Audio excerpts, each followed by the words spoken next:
This is the Emergency Medical Minute, sponsored by Mile High Ambulance.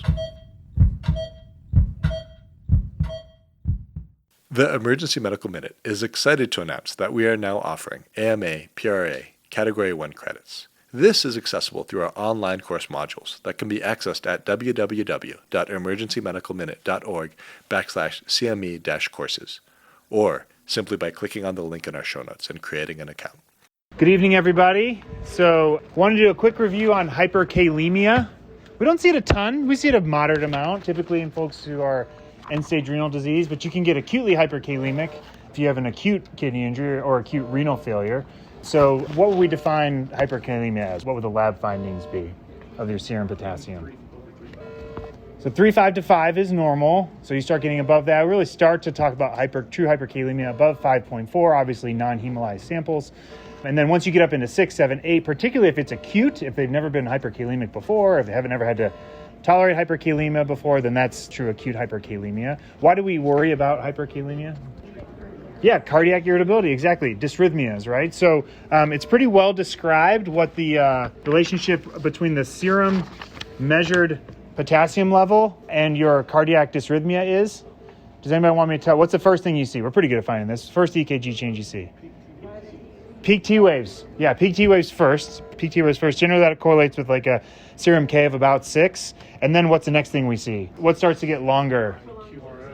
Prolonged PR and QRS intervals. So it starts to stretch out. Remember, the potassium is essentially responsible for recharging all of the cells. So the sodium fires the cell and then the potassium recharges it. So it starts to lengthen out, meaning you can't quite fire as quick as you want because it takes longer and longer to recharge. And then when you're getting towards really scary stuff, what does it look like? Does anybody know? Sine wave, yeah, that's the end of the line, so to speak, and that's when you start getting up higher, 8, 9 of your serum potassium. Serum potassium measurements aren't always perfect, as we know in things like DKA. There's various intracellular, extracellular shifts that go on, so we have to take that with a grain of salt. But in general, what are some things that we use to treat hyperkalemia when we think that it's real? Insulin, excellent. Why do we use insulin? Drives the potassium into the cell, right? So we're just shifting it, right? So there's 3 staples of treatment for hyperkalemia. The first one is you stabilize the cardiac membranes, right? What do we use to do that? Calcium, good. And then a second way is we shift it around. We say, well, it only really matters if it's circulating and it's too high. If it's in the cell briefly and it's too high, or other places, that's okay. So we try to shift it. So that's what we use insulin for. What else can we use to shift it? We'll talk about Kayexalate in a second. So D50 is if your insulin induces a hypoglycemia.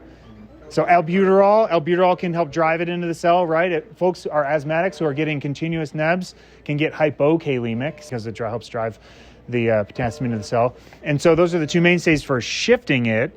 You mentioned Kayexalate. So the third way is, in theory, you could bind it and you could get rid of it, right? Now, that's normally what the kidneys do, but there's usually something wrong with the kidneys in this case. So Kayexalate, there's an interesting review. That's part of what this medical minute is. It's from the American Journal of Emergency Medicine. I have a printout right here. It'll be up by the charge nurse desk if you're interested. But there's a lot of myths and there's a lot of misconceptions about the treatment of hyperkalemia, okay? And one of them is Kayexalate. And essentially, there have been a lot of studies. The principle is that Kayexalate binds to your potassium in your GI system and supports, moving potassium out via that way. So you lose whole body potassium in that way, kind of like inducing a diarrhea, so to speak, right? But unfortunately, it really doesn't work, and it certainly doesn't work in the acute setting when we need it to work. A Cochrane review said in the first 4 hours of getting Kayexalate, there really was no significant drop.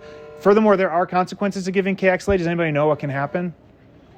Bowel necrosis it's a rare, but it's a described phenomenon of using Kayexalate. So in general, if it doesn't maybe work and it might cause some problems, we probably will start to phase that out and not use that quite as much. There's also some new potassium binders that we can use as a replacement, but really interesting kind of review of myths and misconceptions about treatment of hyperkalemia in this paper. It's pretty short, and it just came out, when did this come from? October 2021, so it's pretty up to date. It reviews some of the EKG changes, talks about calcium and the value of calcium and different types of calcium, and then it kind of shows you what the EKG looks like based on serum levels of calcium. So that's a quick run through of hyperkalemia, and let's have a great shift. Thanks, everybody. We'd like to thank our sponsor, Health One Continental Division, and Swedish Medical Center for their financial contributions to the EMM. Donations from them and listeners like you make it possible for us to fulfill our mission of producing and spreading free medical education to the masses. If you enjoy our show, please consider making a one-time or recurring donation to help cover our operational costs and keep the EMM awesome. Click on the link in our show notes to make a donation. Thank you for listening.